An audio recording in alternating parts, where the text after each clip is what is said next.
President and council members of Ghana Property Award, distinguished invited guests, representatives of the press corps, ladies and gentlemen. It is a great joy to be here this evening to be part of the 16th edition of the Ghana Property Awards. This gathering reflects the dynamism, innovation, and excellence within the real estate, infrastructure, and construction sectors in Ghana. And it is indeed a privilege to celebrate the remarkable achievements of the industry players who continue to shape our nation's urban and infrastructure landscape. Permit me to congratulate the organizers of these Ghana Property Awards for the ability to sustain the event over the years. And this marks the 16th edition of the awards, as well as all the nominees and winners.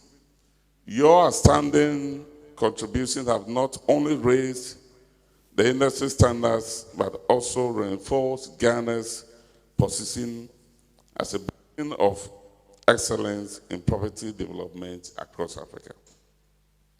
Ladies and gentlemen, the theme for this year's event, that is nurturing capital markets for Ghana's infrastructure growth, is both timely and essential. It underscores the critical role capital market plays, not merely as a growth of infrastructure development, but as a fundamental driver of economic growth, social and well-being, and individual property.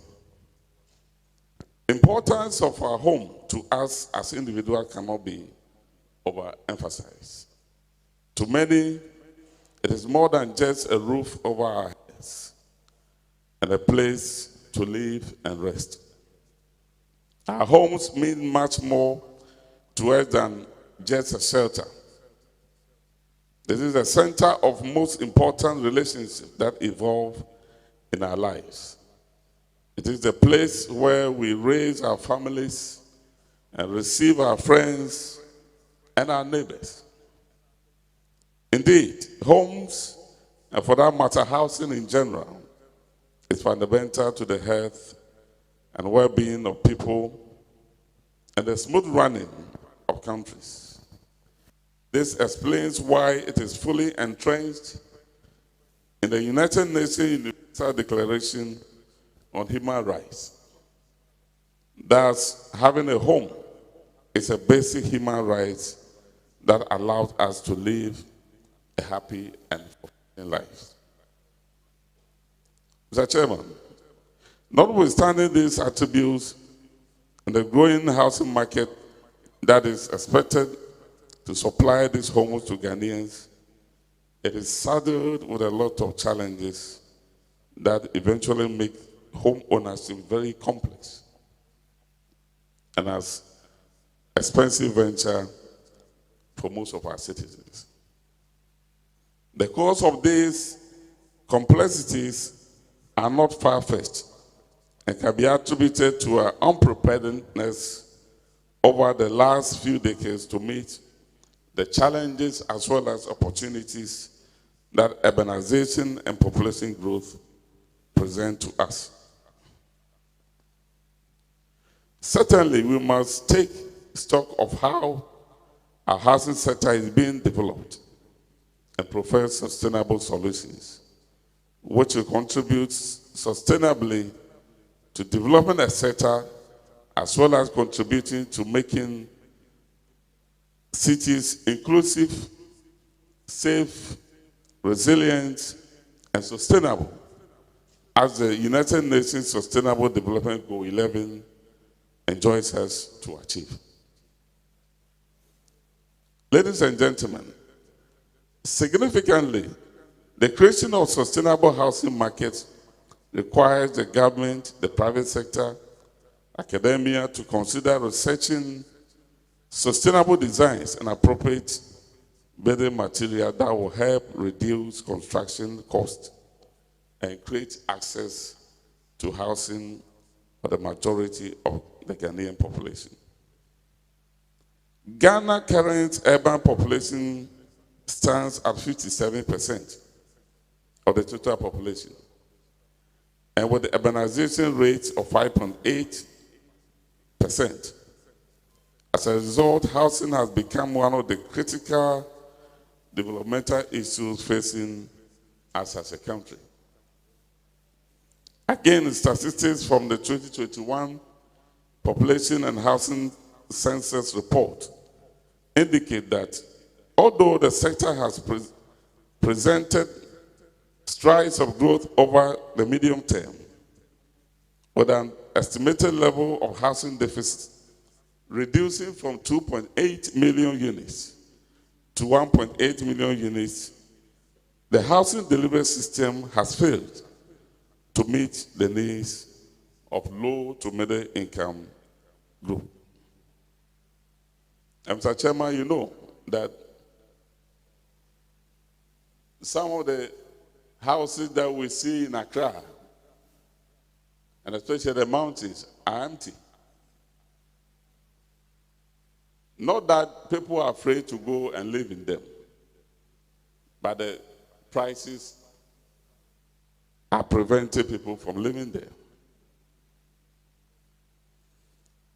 The census report also reveals that approximately 12.7% of the total structures counted were vacant, as I said, giving a clear notification that our housing supply has outpriced the average person in Ghana and failed to address the housing needs of a significant segment of the society.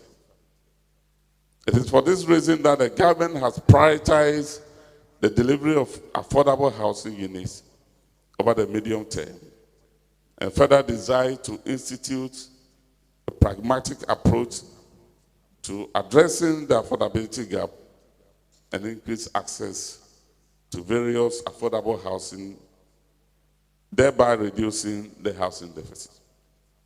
In doing so, Mr. Chairman, the ministry intends to create an enabling environment to induce the private sector investment and engender the mobilization capacity towards meeting the lower income households.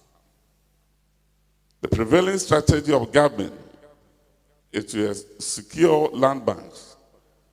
And I can say on authority that we've secured about 51,000 acres of land that we want to make available to the private sector to build houses that will meet the package of the ordinary Ghanaian.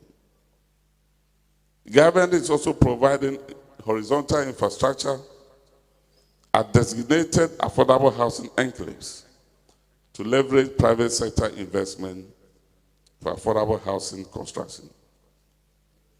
Related to this is the establishment of the Home Ownership Fund to provide Ghana cedi-denominated and credible mortgages to enable average Ghanaians, especially public servants, to afford the housing units which, when they are being delivered. It is only through this that we can reach out to the majority of our citizens and positively affect the lives of the larger population. As a government, you resolve to lead the process to engage key stakeholders within the sector to create the enabling environment, especially for the private sector.